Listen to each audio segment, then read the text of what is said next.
An evil genie unleashes terror by granting wishes. It's our Halloween episode, and we're talking about buying life insurance at the airport, fast-acting cancer, and a jarring turn towards camp.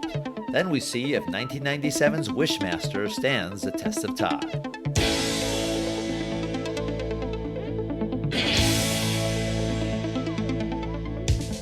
Test of time, James and Alan have their say. Do the movies you love still hold up today?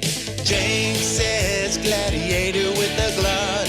Alan says as a father, blah blah. It's the test of time, James and Alan have their say. Do the movies you love still hold up today? Test of time, James and Alan have their say. Do the movies you love still hold up today?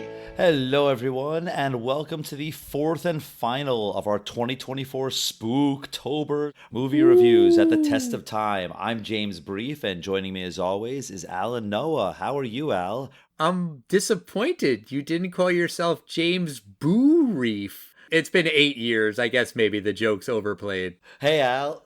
Boo! Ah! That's where the boo came from. Boo Reef. If I said it, you'd already be expecting it. Oh, well done. Thank you. And you know, it's always fun. We get to do horror films in October. I don't really like horror movies, but I feel like there's so many that doing 4 in October is kind of a good way to just knock out a bunch. You have any big Halloween plans? I'm not committed yet. With not having kids, it's generally, are you going out? Are you invited out to a party? I will say I am planning to wear, at the office, the whole group we are planning to wear, we're going to be the whole Super Mario crew. Oh, okay. Who are you going to be? Wait, let me guess.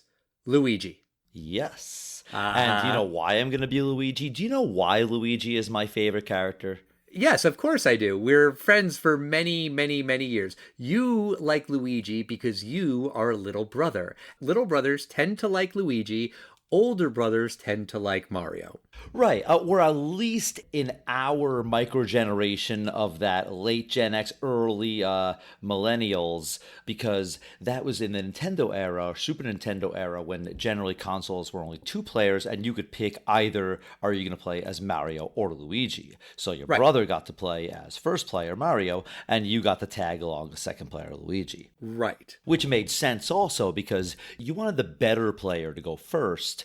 Presumably they might get more lives than you, so that if they went second, they're going to last so much longer than you. After your game is over, they're going to have like 3 more lives. But if they go first, then maybe their extra lives will catch up a little later. So that's why I was always Luigi. Many, many years ago, Courtney and I went as Mario and the Princess.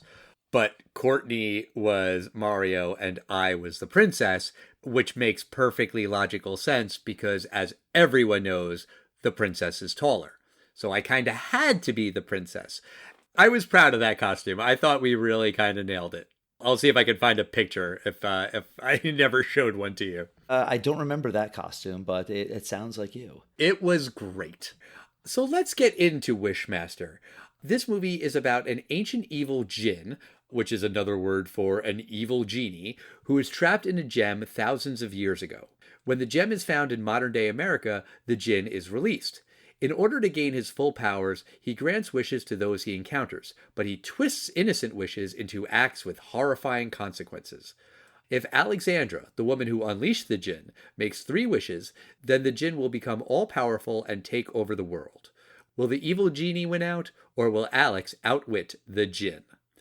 So I don't really remember this movie coming out. I'm guessing it wasn't a huge hit. I guess it was big enough because there were sequels. I don't know. How did this movie do at the box office, James? Well, I remember this film. I did not see it in the theater. I definitely saw it either on HBO or as a rental. I remember this was marketed as Wes Craven's Wishmaster because Wes Craven was a big name back then. He was the man most associated with the Nightmare on Elm Street series. It was a $5 million budget film, and it opened in number 3 that weekend with $6 million, and on its way to $15 million domestically. So probably made it a nice little penny of profit. All right. And the reason we're talking about Wishmaster is one, it's Halloween, but two, this was a listener request from my friend Tomek Gross. He previously requested that we talk about the movies Tank Girl and Surviving the Game. And the way that Tomek described Wishmaster was it's totally silly, total crap, but also great. Those are his words. I was intrigued by that, so that's why I wanted to talk about this movie. So the movie starts in the 1100s in Persia, and there is a party, and everyone is dying in horrific ways, and it's because a emperor said that he wanted to see wonders, and these are the wonders that he is being shown, and then all he has to do to make it all stop is to wish it away. But no, you can't make a third wish, says the sorcerer, and he's able to trap this djinn into a gem. First off, the idea of a genie who's evil, I had never heard of that before. In the movie, they kind of talk about it as like, oh yeah, well, sure, you've heard the Disney version of the genie, but this is like actual lore about how genies are evil. I don't know if that's true, but it kind of doesn't matter because I think that's an interesting hook, right? I mean, there have been how many Leprechaun movies where leprechauns aren't adorable, cute little creatures who give you a pot of gold, but they're murderers, right? So, okay, fine, you can do that. But right out of the gate, I was like, wait a second, I'm sorry, the bad guy in this movie is a fucking genie? I was thrown by that. I was not. I thought that that was perfectly fine. I think that this opening scene, I think it's pretty scary. I think it's very well done for its low budget. You know, these kings were sometimes bored and just wanted to see things at night and just entertainers. And that's what you would see. You see these traveling entertainers and fire breathers and sorcerers and jugglers and, you know, just gymnasts. And that's what people would do at night. And I think it was just interesting that the guy says, I want to see wonders. And then, of course, the genie being kind of a dick, you know, why not just show him an iPad? You know, he has to like, I'm going to fulfill it, but not quite the way you wanted it filled. And I personally think that that's a kind of a fascinating way to have a horror film. I think it kind of goes into people's greed. You know, what do they wish for? It's usually wishing for something selfish for themselves. Not always in this film, but he uses that against them. I think some of the wishes are a little bit lame. Like there's a cameo by a guy, I don't know if you recognize him, Tony Todd. No. He was in a lot of horror films, most famously a couple films in the Candyman series. Right, he was yeah. the bad guy. So he's a bouncer or security guard at this building, and he tells the genie to go away. And he says, like, the only way you're going to get upstairs is if you go through me, and that's something I would like to see. And that counts as a wish. I wish you could go through me. That's a different guy. That's not Tony Todd. That's not Tony Todd? Oh, okay, fine. Then it's a different security guard. And Tony Todd has a different cameo. But then the djinn literally walks through this bad guy. And it's a really lame special effect. But there is one death in this film that I think is absolutely bonkers and brilliant. There's a guy in this film. He's the main character's boss, and he's kind of sleazy, but I kind of like that he's not super sleazy. Like, he doesn't really deserve to die, even though he does die. And he wishes for $1 million.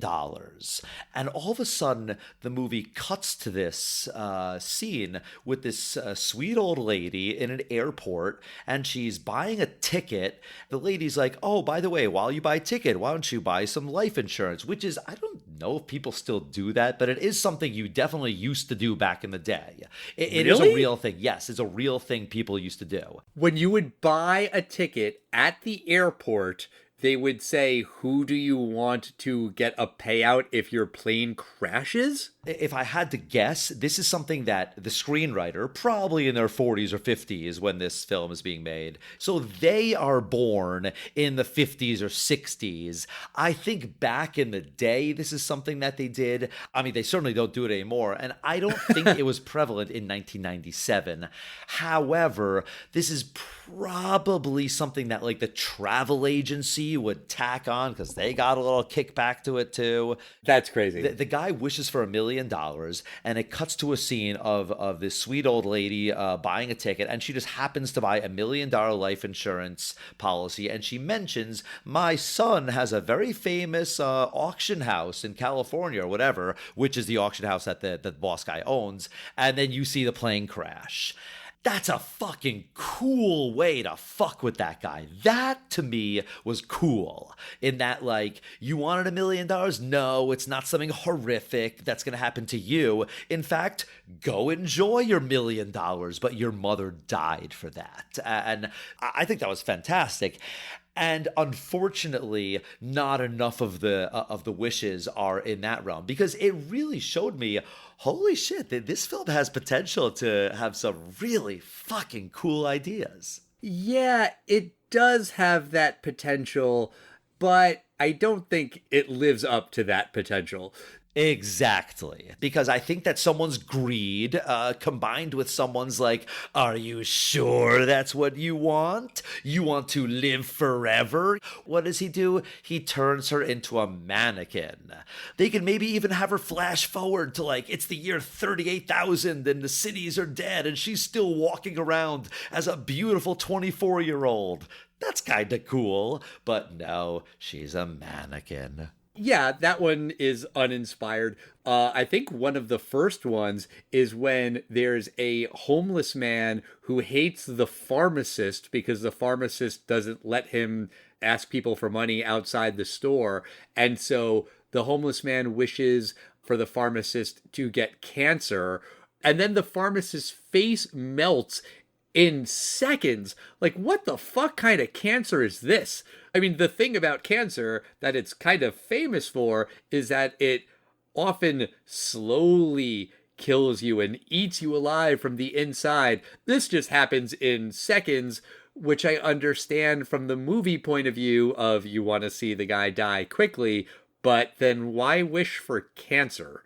Exactly. It's just a weird thing to ask for. Exactly. I mean, in the most unlucky cases, you hear about someone getting a diagnosis and then they passed away a month later. Even if he said, I hope he gets the craziest disease ever, that crazy medicine man. But cancer, what a lazy piece of writing.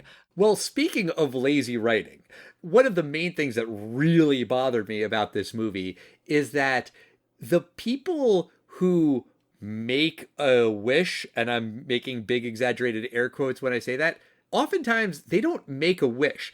The djinn asks a very, very leading question, and then the person says, yeah, I guess. Like when he's talking to the woman at the department store, she's beautiful, and he says, well, aren't you worried about your beauty fading? And she goes, I guess. And he says, well, wouldn't you like to stay beautiful forever? And she says, sure. And then he's like, your wish is granted. Like, wait. She did not make a wish. She just kind of agreed to that thing that you said.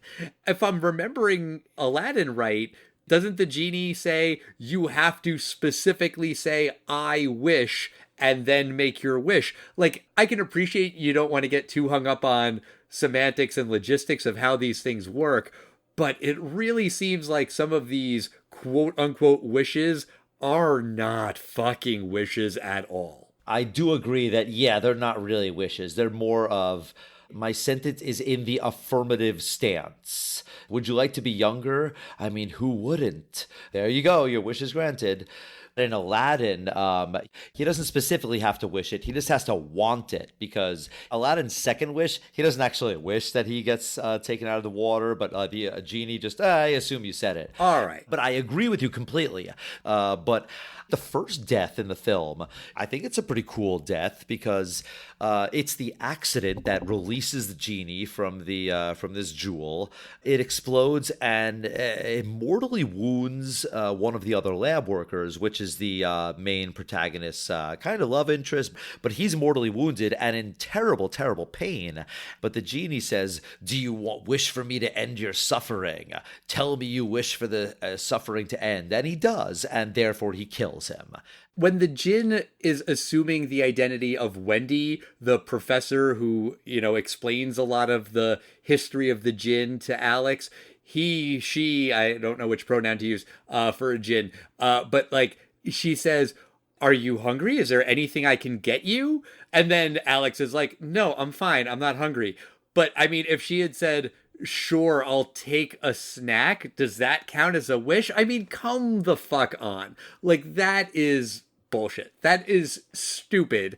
And there has to be something more to these wishes, because otherwise the entire conceit of having your villain be a genie falls apart. Right. And that is the problem with this movie. Also, the way that it works is that Alex has to make 3 wishes and then the genie can take over the world. And then, he gives her a wish for free that doesn't count as one of the 3 wishes. And she says, "I want you to destroy yourself by blowing your brains out," which is no, you should have seen that coming, that the bullet to the head isn't going to kill him. You should have just said, "I wish for you to destroy yourself," and leave it at that. But then she's like, I wish to know what you are. And he brings her inside the gem, which is obviously stupid. Just don't make any fucking wishes. You don't have to make any wishes. Just be like, "Later, loser," and fucking bail. Right. Exactly. In the ancient Persia, the more I thought about it, I actually don't even think that guy was the king or whatever that guy is. My guess was that was his first wish. My guess is he was a random guy who became king. That was his first wish. And then his second wish says he wants to see wonders, and it was the third wish that was gonna end the world, and the king is pressured to make that third wish because he therefore has to save his whole kingdom.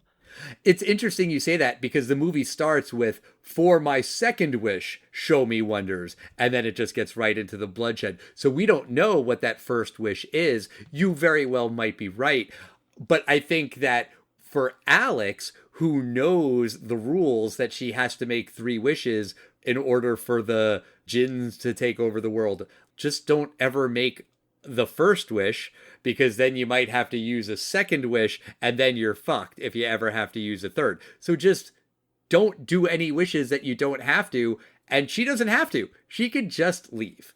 And so the conceit of the villain is weird. And I do think that there is something about this djinn that is terrifying because of the face, because of the way that he inflicts this gruesome pain onto people. The fact that he wants to take over the world, but then he also makes threatening phone calls to Alex. He also knocks on her window when she's driving and says, "Going my way?"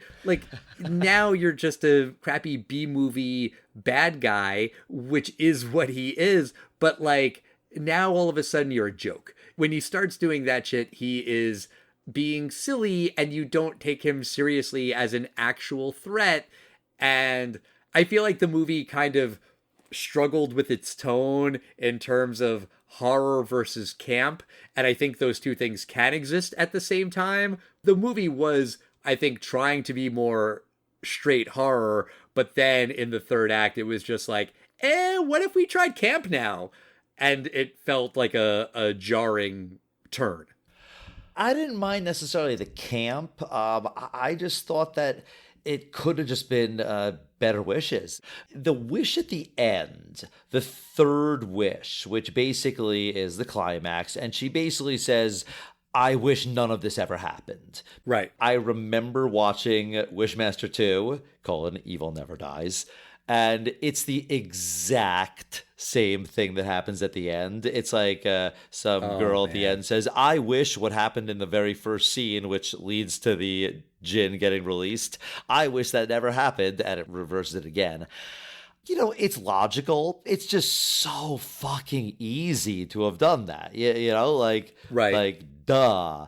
But James, let me ask you, do you think Wishmaster stands the test of time? What were the three words that Tomek said? I think he said totally silly, totally... He said it was totally silly, total crap, but also great. Right. In some ways, I agree with that. The movie is totally silly. I do happen to love the final pun right after she says, I wish that the jewel was never released. And he goes, no. And just as he's going back into the jewel, she says, wish you never met me. I thought that was kind of fun. It's silly. And in other ways, yeah, it's total crap. I thought a lot of the deaths were total crap. I just thought they were stupid. And some of the special effects are god awful. Oh my God. Some of the special effects I think, are very good. I thought the practical effects of the first scene, I thought were fantastic. I thought there's one image of a man that's kind of been turned into a half man, half like... The lower half of his body is like a crocodile, and I thought it was very well done. I really thought that makeup and those prosthetics were really good. I thought pretty much all the CGI was bad. Very bad. The last thing that Tomek says, totally silly, totally crap, but also great. I think that there's some great parts in the film. Unfortunately, it's not campy enough to be like this crazy film. It's ridiculous. I unfortunately just don't think it's got enough great stuff in it. It starts out really cool, but unfortunately, the film as a whole to me does not stand the test of time. What do you think, Al? Does Wishmaster from 1997 stand the test of time? No, I do not think this movie stands the test of time. I do not think this is a good movie. I can appreciate it for its cheese factor, which is off the fucking charts.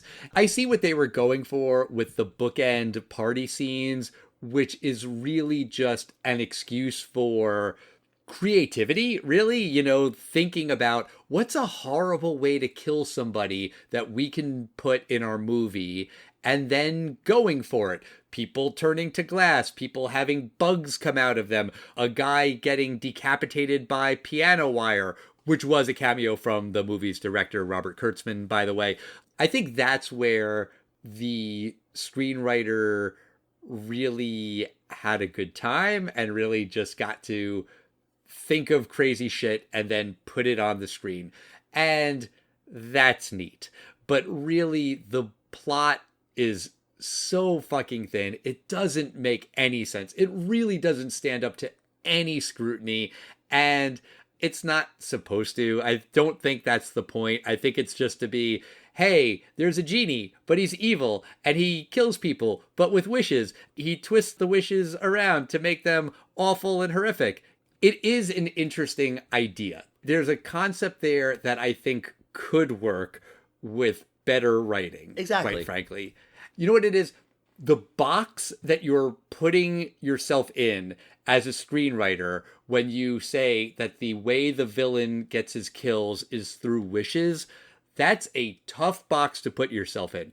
And that's great. That's a wonderful thing. Put yourself in a tough box and then write your way out of it. That's where great writing comes from. But it doesn't work. I don't think this is a great script. It falls apart.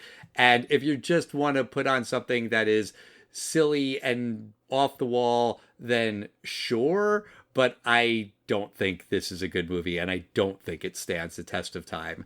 And I apologize to you, Tomek, because that's 3 movies in a row that you have suggested that I said do not stand the test of time. I still love you, Tomek.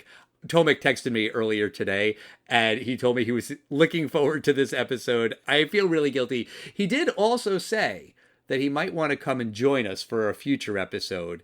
And Tomek, I would love that. You have an open invitation if you would like to come on at some point down the road. I don't apologize to Tomei because I agree with what he said. I think it's fun. I just don't think in the end it's that good or stands the test of time. I think there's some fun in here.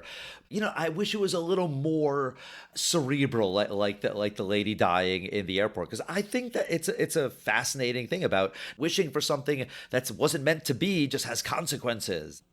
I'm sorry, James. Did you just say, I wish it was more cerebral?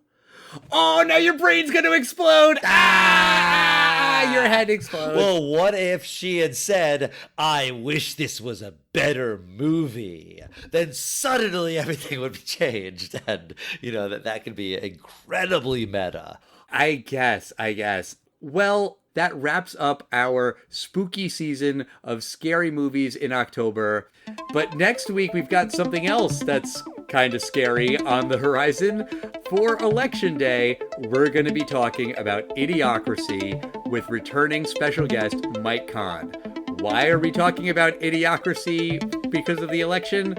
I'll let you think about that. And we will talk about that next week. Until then, we want to hear from you. We are at Test of Time Pod on Facebook, X, Instagram, and Threads. If you're not into social media, you can also email us, the testoftimepodcast@gmail.com. You know what I wish for, James? I wish for people to leave us nice, positive, kindly worded reviews on Apple Podcasts. I think I covered my bases there, so nothing terrible will happen. But I would like that. While you wish for likes, I'll wish for everyone to go out and vote. Vote for whoever you want to vote for, but go to that booth and vote. Or vote early, and you don't even have to go to a booth. You can maybe do it by mail, depending on where you live. But yes, you should definitely do that. And we will see you next time, everybody. Ooh, that doesn't make any sense.